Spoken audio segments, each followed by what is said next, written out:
Okay. Sir, I would like to take your permission. I would like to speak to them in my mother tongue.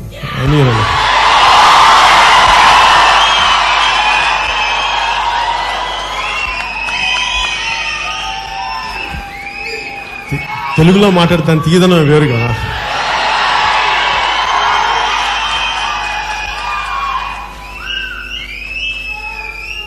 అంటే ఒక సమస్య కాదు. అంటే ముందుగా తెలుగులో నేను చెప్పదలుచుకుంది ఏంటంటే, ఇందాక మీ అందరినీ చూశాను. ప్రతి ఒక్కరిని నాకు దగ్గరికి వచ్చి మిమ్మల్ని కౌగులించుకొని నాకు థ్యాంక్స్ చెప్పాలని ప్రతి షేక్ అనేది ప్రతి ఒక్కరికి నాకు చెప్పుకోవాలని దయచేసి మీరు, నాకు అది మనసులో ఉంది. అది ఎంతవరకు సాధ్యపడదో నాకు తెలియదు, కానీ బట్ నా మనసులో ఉంది. దయచేసి మేము ప్రతి ఒక్కరికి పేరు పేరున నాకు మనస్ఫూర్తిగా మీ అందరికీ నా కృతజ్ఞతలు తెలియజేసుకున్నాను.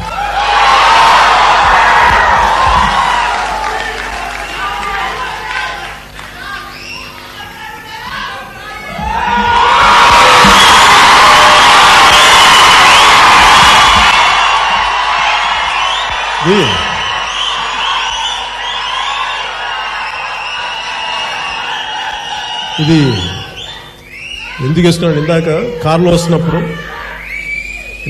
వస్తున్నప్పుడు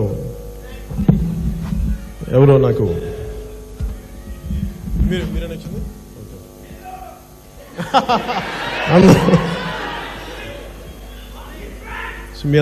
ఒకళ్ళు ఇచ్చింది నాకు చాలా ప్రేమ అనిపించింది.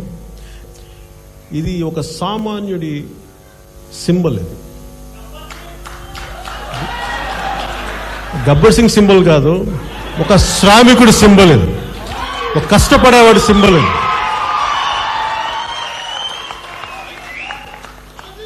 దీనికి మతం లేదు, కులం లేదు, ప్రాంతం లేదు, ఇది అందరూ వేసుకుంటారు. ఇది భారతదేశం అంతా. ఇది భారతీయుడి సింబల్. ఇది భారతీయతకి గుర్తు, సామాన్యుడికి గుర్తు, కష్టపడేవాడికి గుర్తు. ఇది నేను దీన్ని ఏదో నాకు ఇష్టపడి వేసుకుంటాను, కానీ సినిమా కోసం, ఒక ట్రెండ్ కోసం వేసుకుని, ఫ్యాషన్ కోసం వేసుకుని, నాకు నిజంగా ఇష్టం ఏదన్నా. అందుకే కాటన్ రాయుడులో గ్రీన్ వేసుకున్నాను అంతే, ఎందుకంటే రైతు కాబట్టి.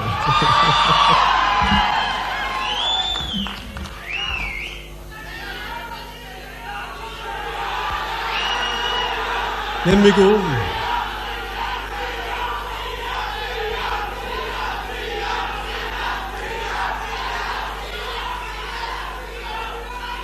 నాకు రాజకీయాలు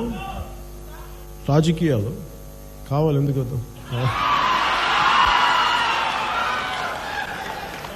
రాజకీయాలు వద్దనుకోండి, ఇంత రిస్క్ ఎందుకు తీసుకుంటాం? సుఖంగా ఇంట్లోనే కూర్చుంటాం కదా, హాలీవుడ్ స్టూడియోలు తిరుగుతూ ఉంటాం కదా, థీమ్ పార్క్స్ తిరుగుతాం కదా.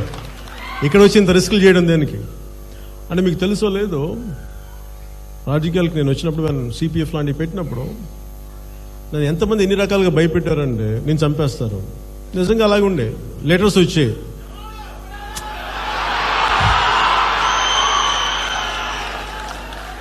అంటే నన్ను తిడతా లెటర్స్ వచ్చాయి, బూతులు తిడతా లెటర్స్ వచ్చాయి. ఏంట్రా నువ్వేమనుకుంటున్నావు అని. అరే వీటన్నిటికీ భయపడతామండి, నేను భయపడితే ఇక్కడ దాకా వస్తాం.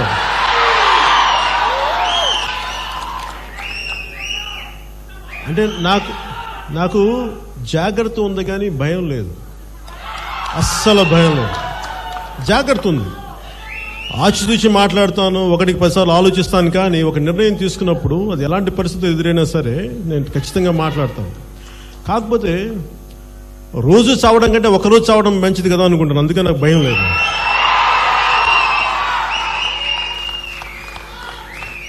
మీరు నన్ను సినిమాల్లో డైలాగులు చెప్పమంటున్నారు. నాకు సినిమాల్లో చెప్పడం ఇస్తుంది తప్ప నిజ జీవితంలో నాకు చెప్పడం ఇస్తుంది. దాన్ని మీరు దయచేసి అది గుర్తించవలసిందిగా నేను కోరుకుంటున్నాను. మీకు ఏదైనా సరే నిజ జీవితంలో నేను సినిమాని గౌరవిస్తాను, కానీ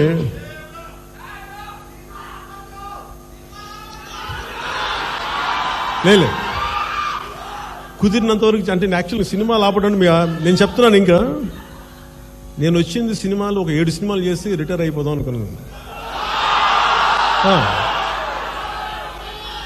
అంటే జానీ గాని సక్సెస్ అయి ఉంటే మేము సినిమాలు వదిలేసేవాడినేమో, కానీ దానికి రీజన్ ఏంటంటే, నాకు నిజ జీవితంలో ఉన్న సమస్యలు సినిమాల్లో కానీ నాకు పర్సనల్గా నాకు సంతోషం ఉండేది కదా, అందువల్ల నాకు విరక్తికి వైరాగ్యంతో ఉండేవాడిని సినిమాలు చేస్తున్నా కానీ. అందుకే నాకు సినిమాలు అనేది నాకు ఎప్పుడు ఒక ఆనందం ఇవ్వలేదు. కానీ సినిమాల ద్వారా ప్రజా సమస్యల్ని ముందుకు తీసుకెళ్ళాలి, అంటే సినిమాల ద్వారా వచ్చిన ఇమేజ్ని నేను ప్రజల సమస్యలకు వాడటానికి నాకు నిజంగా ఆనందం కలిగింది. అందువరకు నాకు సినిమాలు అంటే చాలా గౌరవం. దానికోసం కుదిరినంత వరకు సినిమాలు చేస్తాను, నాకు ఓపిక ఉన్నంత వరకు సినిమాలు చేస్తాను. కాకపోతే ఒకసారి బాధ్యతలు ఎక్కువైపోయినప్పుడు మటుకు కొంతకాలం సినిమాలు దూరంగా ఉండాల్సి వస్తే, అంతేగా నాకు సినిమాలు అంటే అయిష్టం అయితే లేదు. ఈ సినిమా అంటే చాలా ఇష్టం ఉంది, నాకు సినిమా అంటే చాలా ప్రేమ ఉంది. దానివల్ల నాకు డబ్బు కూడా వస్తుంది. అంటే నేను ఎందుకు పాలిటిక్స్ చేయగలను అంటే నాకు డబ్బుల మీద, నాకు డబ్బులు అవసరం ఉంది కానీ డబ్బుల మీద మమకారం లేదబ్బా నాకు.